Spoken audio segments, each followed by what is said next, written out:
Cumprimentar o deputado Felipe Rigoni, capixaba como eu, e o deputado Pedro Paulo, que já nos conhecemos, relator do projeto, demais parlamentares, demais colegas de entidades, de outras representações, tanto do fisco como da sociedade civil, cumprimentando a todos. Vamos direto à nossa apresentação. Eu acho que quando a gente chega num ponto de discutir um Código de Defesa do Contribuinte, a primeira coisa que eu me sinto com uma necessidade de fazer é de reconhecer um ruído na relação fisco-contribuinte, né? Um ruído na medida em que o contribuinte entende que o fisco vê todos os contribuintes como aqueles contribuintes que não desejam cumprir as suas obrigações. Essa é a visão do contribuinte do comportamento do fisco. E o fisco vê o contribuinte como aqueles que, em sua maioria, querem fugir das obrigações tributárias, né? O fisco.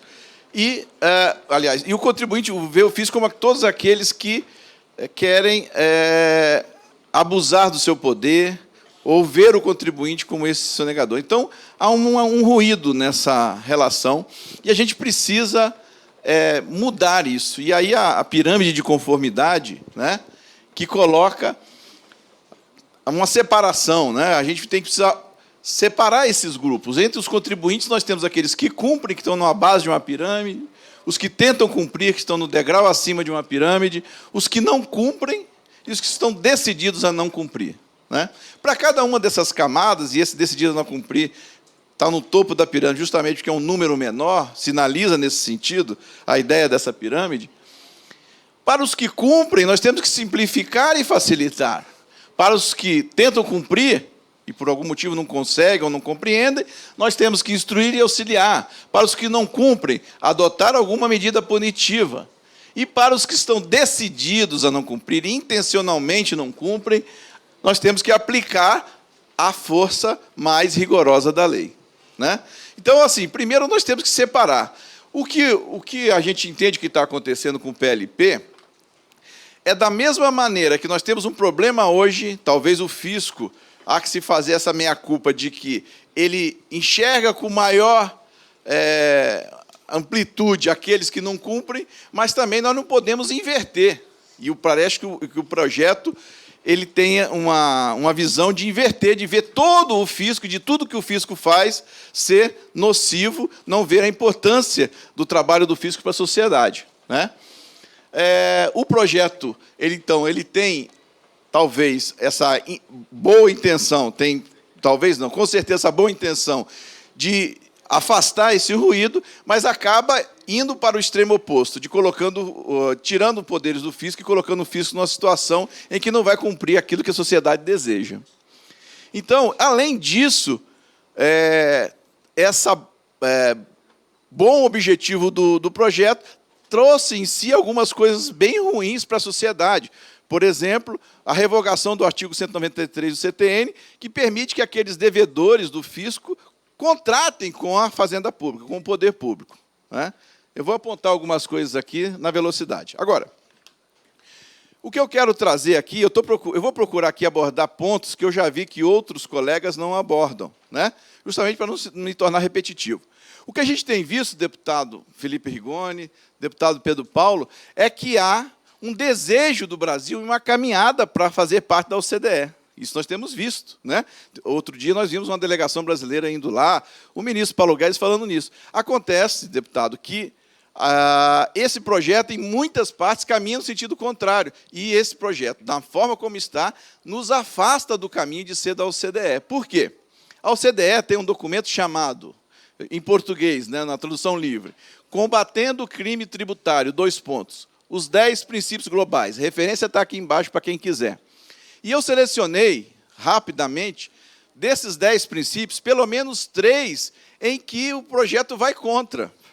Eu não fiz uma análise, eu acho que isso nós podemos fazer aqui com mais calma, viu, deputado?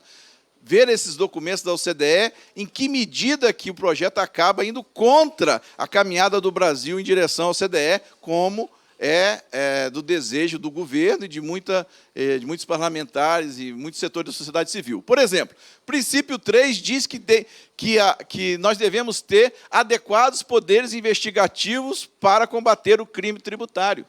O que contraria no projeto? A limitação de requisição de força policial, né? Não para aquele que está na base de pirâmide, mas aquele que está decidido a não cumprir. Tivemos vários casos, viu, deputados e colegas, de auditores assassinados cumprindo o seu dever. Então, isso vai contra. Princípio 4, gente. Ter efetivos poderes para congelar, apreender e confiscar bens envolvidos em crimes tributários. Então, o que contraria que está no projeto?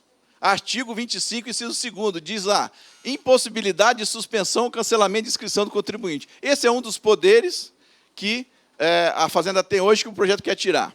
Princípio 6, prover recursos adequados para investigação de crimes tributários. Isso é o que a OCDE deseja, um dos 10 princípios globais. E o que o projeto contraria? A mudança em como a Receita Federal acessa os dados bancários de forma sintética, como é feita hoje, caminha em sentido contrário. Hoje a Receita pode, depois de intimar o contribuinte a comprovar os depósitos bancários que estão em sua conta, porque não estão amparados numa declaração de imposto de renda, não explicou, ela pede os dados sintéticos ao banco. Isso tem trazido grandes obstáculos à sonegação, tem trazido grandes benefícios para o país. Um minuto, Mauro. Eu vou citar mais duas coisas. Então, eu já falei do fim do acesso da Receita Federal aos dados sintéticos. Né? Qual tipo de contribuinte que esse impedimento beneficia? O que aquele que cumpre e aquele que tenta cumprir está sendo afetado com isso? Na verdade, quem vai se beneficiar é apenas aquele que intencionalmente deseja não cumprir a legislação tributária. Então, será que é para esse contribuinte que nós vamos fazer um código de defesa? Fim das obrigações acessórias. Quero citar só mais esse ponto e mais um, e vou deixar os demais para os outros. Passou despercebido, talvez, que o projeto ele exige uma estrita legalidade, que é típica do direito tributário, como está na Constituição, mas esqueceu de excepcionar os tributos extrafiscais, imposto de importação, exportação, IPI e IOF. A própria Constituição excepciona do princípio da legalidade estrita, o projeto esqueceu de excepcionar. Está no artigo... eu cito ali na frente. Outra coisa, ao dizer... Então, isso é um defeito, uma questão técnica, aí torna-se inconstitucional nesta parte. Outro problema, ao determinar que nenhuma obrigação pode ser imposta ao contribuinte, senão por lei, nós acabamos que algo que no CTN é chamado de obrigações acessórias. Significa, por exemplo, que toda normatização a respeito do imposto de renda vai ter que vir por lei. Todo ano nós vamos ter que, assim como todo ano nós temos uma nova instrução normativa, melhor explicando, em vez de ter uma instrução normativa tratando do imposto de renda, nós vamos ter que ter uma lei. Toda a normatização do comércio exterior, que tem várias coisas explicando as obrigações, por exemplo, vão ter que ser por lei. Isso só para citar duas. Então, escapou lá, talvez, do projeto, esta obrigação de que não pode o fisco criar nenhuma obrigação que não seja por lei. Eu pergunto, como ficam as obrigações acessórias, também chamada de deveres instrumentais. Só para concluir, pessoal, e é nesse ponto, para não deixar, que eu sei que ninguém vai falar desse ponto, talvez, eu sei que o relator, inclusive, tem uma simpatia pela discussão desse ponto, mas eu acho que é um ponto importante, crucial para a sociedade, é discutir a questão da arbitragem. Eu pergunto, será que nesse rito de emergência, requerimento de urgência, nós teremos tempo para discutir todos os aspectos que envolvem a arbitragem no direito tributário? Eu não estou me posicionando, nem por enquanto, nem contra nem a favor, viu, deputado? Eu estou dizendo apenas o seguinte, é uma coisa profunda, uma mudança profunda no direito tributário brasileiro, a arbitragem, né? Como nós vamos fazer isso nesse rito de urgência? Eu acho que se nós chegamos a concluir que a sociedade está necessitando dessa discussão, façamos essa discussão. Vou dar um exemplo, e para encerrar, um exemplo de como a coisa poderia ser feita.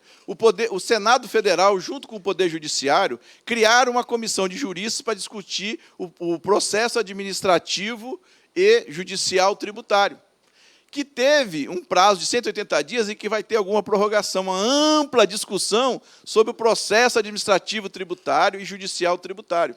Veja, apenas para o processo. Imagina a arbitragem que traz novos elementos para o direito tributário, como é que a gente vai conseguir discutir esse tipo de assunto dentro de um projeto que tem um requerimento de urgência? Veja, o Judiciário e o Senado deram esse exemplo. Não dá para discutir temas dessa complexidade, que é a arbitragem, processo administrativo tributário, com a celeridade que o regime de urgência nos impõe.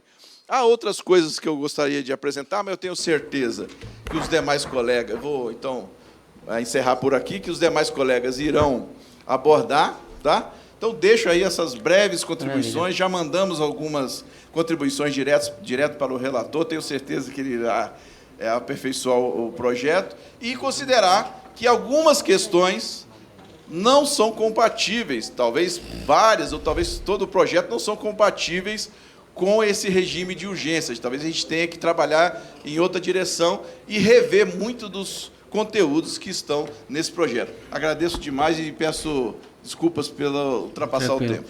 Bom, obrigado, Mauro. Chamo aqui, então, que está remotamente com a gente, Fernando Mombelli, que é representante da Receita Federal Brasileira.